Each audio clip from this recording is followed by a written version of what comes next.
When most people think of the Most High God, they think of a being who's loving, kind, patient, and forgiving. While he is all these things and more, some people will interpret these traits for being weak or soft, and oftentimes they view Christians in the same light. But what if I told you that God is not nearly as soft as you might think? As a matter of fact, in my opinion, God is gangsta. Here are some examples from the Bible itself.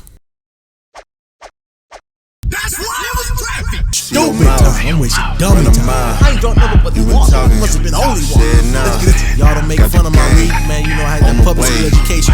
Buckle up. You ain't safe. You ain't safe.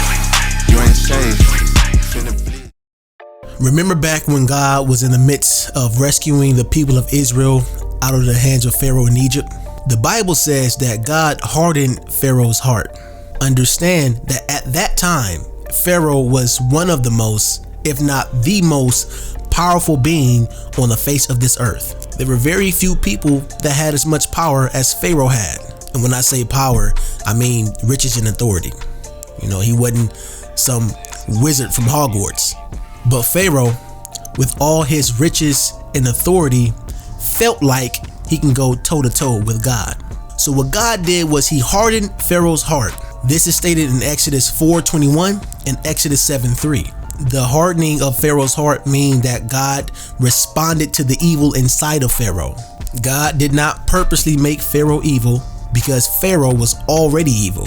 This is evident when you read this passage and you see how Pharaoh was moving and you see how he was treating the people of Israel. Also, Exodus 7:4 says that Pharaoh would not hearken unto you, which means that Pharaoh would not listen or obey because he's already set in his ways, which again, God had nothing to do with. In Exodus 7:12, we see Pharaoh summoning sorcerers, and these sorcerers threw their rods on the ground and the rods became serpents. Then Aaron, who was the servant of God, cast down his rod, and the Bible says that Aaron's rod, after he casted it down, also became a serpent, and it swallowed up the sorcerer serpents, which means that this serpent was much larger.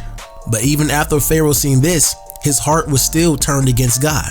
Then, as we know, God sent the plague of blood and a plague of frogs. But before doing so, God warned Pharaoh and told him that he will send these plagues if he did not let his people go. And Pharaoh continued to refuse as God said he would. Now at this point, Pharaoh was testing God. He didn't believe 4 and 4 was 8. So God said, okay, I guess I'm about to show you. Now mind you, God was really just getting started and Pharaoh was already struggling. We see that in Exodus 8:8. So now here we have the almighty Pharaoh struggling against a God who was just getting started. Note the concept in Pharaoh's response in Exodus 8:2, as God says, if thou refuse to let them go. The fact that the magicians did so with their enchantments and brought up frogs, which is stated in Exodus 8:7, would not have been a blessing for the Egyptians. The goddess Hecate, and I'm not sure if I'm pronouncing that correctly, so I'll spell it for y'all. The goddess Hecate is depicted in the form of a woman with a frog's head, was held to blow the breath of life in the nostrils of bodies that her husband fashioned on the potter's wheel from the dust of the earth, which is copying what God did in Genesis 2:7. Genesis intends to convey that the great I am alone rules the world, and that he alone bestows his creatures according to his will. God sent the plague of frogs, right? Frogs were considered as a symbol of fertility to the Egyptians. God wanted the Egyptians to know that these frogs can be transformed at a moment's notice if he desired to do so. Anyway, let's move on. God continued to tell Pharaoh to let his people go, or else he'll send a plague of flies, plague of cattle, plague of boils, plague of hail, and a plague of darkness. Bruh, how many plagues do you need to realize that God ain't playing with you? Now, what I need for you to understand is that God is not sending these plagues as a mean to play around with or to toy with or to humiliate Pharaoh. There were several purposes of these plagues. God sent the plagues to judge Egypt and her false gods. You can find this in Exodus 7:4, Exodus 10:2, Exodus 12:12, in Exodus 18:11. And by the way, these plagues also seem to be directed against specific Egyptian deities. So these are not just some random plagues, hence the frogs. The plagues were used by God to free the people of Israel. The plagues were sent to prove that God alone is the only sovereign Lord, and the plagues displayed God's almighty power. He demonstrated power that nothing and nobody else could mimic, because when you read the text, you see that Pharaoh tried to have his sorcerers mimic the power of God. And again, the plagues that God sent were strategic. So God used their own gods against them. Whoo, man.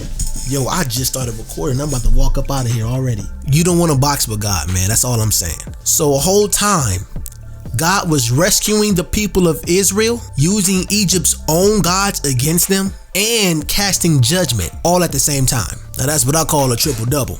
Or what about in 1 Kings 18, when Elijah confronted Ahab for serving the images of Baal? For those who don't know, Baal is a false god made by man. Elijah demanded that Ahab summon all the people of Israel and the 450 prophets of Baal to Mount Carmel. So once all these people gathered, Elijah stood in front of them all and said, if the Lord, or Yah, is your God, then follow him. But if Baal is your God, then follow him. So basically what Elijah is saying, y'all gonna have to make a choice right here, right now. It got quiet. Then the Bible says that Elijah was the only one left serving the Most High God. So Elijah said that they'll get a bull, cut it to pieces, and will lay it on the altar. They'll both call their God, and whoever God is true will set the wood or the altar on fire. And all those people stupidly agreed. So Elijah told the prophets of Baal to go first, and they did. They cut up the bull, sat the pieces on the wood, and began to call on the name of Baal from morning to noon. No answer. Then they began to dance and hobble around the altar that they made, but still, no response. Then my man Elijah began to mock them, telling them to shout louder. Maybe their God is daydreaming or asleep. Oh man. So they did. The prophets of Baal began to shout even louder. Then they started cutting themselves so much until blood started gushing out. They did this until evening, and still no response. Now time's up. Elijah's turn is now. So Elijah steps up, began to call the people over, and they began to set up the altar. He dug a trench around the altar, deep enough to hold 3 gallons of water, rebuilt the altar using stones, piled wood on top of the stones, then laid the bull down on the altar. Then he told the people to fill 4 jars of water and pour it on the altar 3 times. Now these people are probably thinking, yo Elijah, why would you have us basically soak this altar in water if you want your God to burn it? They poured so much water on the altar that the trench that Elijah dug filled up. It was filled with water. Then after all this, Elijah began to walk up and approach the altar, and he prayed that Yah would show himself. And verse 38 says that God answered immediately. The fire of God flashed down and burnt up the bull, the wood, the stones, and it licked up the water. You see, when they called on Baal, they did it from morning to noon to evening and didn't get a response. And the moment Elijah prayed that God would show himself, it didn't take him much time. Oh, I almost walked up out of here. That door right, I almost walked right up out that door, man. Almost walked up out of here, man. I promise, I almost walked up out of here, man. But we got to keep going. We got to keep going on. Now, we all know that there are many names of God. You got Elohim, El Shaddai, Adonai, Yahweh, the great I am, Yah, the Father, Jehovah, Jehovah Jireh, Jehovah Rapha, Jehovah Nisi, Jehovah Mekadesh. I hope I'm pronouncing that right. Jehovah Shalom, Sitkanu, Rohi, Shammah. Y'all get it, right? But what if I told you that he's also referred to as the King of Terrors. Let's go to Job 18:14, and it says, his confidence shall be rooted out of his tabernacle, and it shall bring him to the King of Terrors. Oh my goodness. I don't know about y'all, but I don't want to be brought to the King of Terrors. Y'all, in the book of Psalms chapter 2, I gotta read this to y'all. In Psalms 2, it's talking about how the Messiah shall reign. Let me just read some verses from this passage for you. Psalms 2:1-3 says, why do the heathen rage and the people imagine a vain thing? The kings of the earth set themselves, and the rulers take counsel together against the Lord and against his anointed, saying, let us break their bands asunder and cast away their cords from us. So this passage is talking about nations coming together to war against God. Now watch this. Verse 4 says, let's read. He that sit in the heavens shall laugh.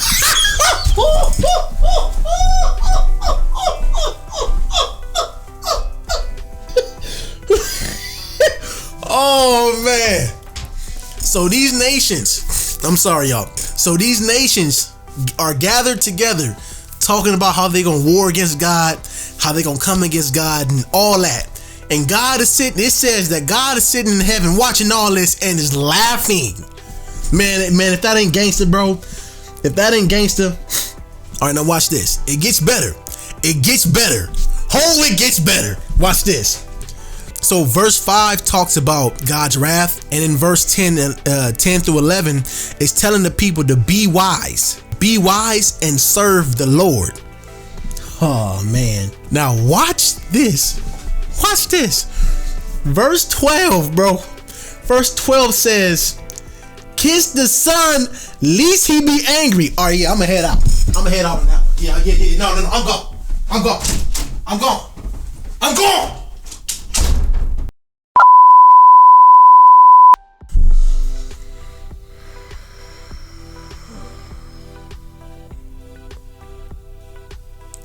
Y'all, and I'm trying to calm myself down. This whole passage is saying, for those who don't get it, this whole passage is saying to war against God is laughable, and to submit to his son before you tick him off. Oh my goodness. Are y'all reading this? Am I the only one that see this? Oh my God. Y'all man, God is gangster, bro. God is gangster. Now, this video is not meant to portray God to be, a thug or anything like that. Again, God is a loving, caring being who wants us all to be saved, which is why he gave us a second chance at life through his son. The Bible even says that the very definition of love is God, and you can receive him. All you have to do is believe. Just believe, have faith, and invite him in. And the peace that he'll give you, bro, words can't even describe. But at the same time, if you want smoke, he bought that life. Y'all be breezy, man.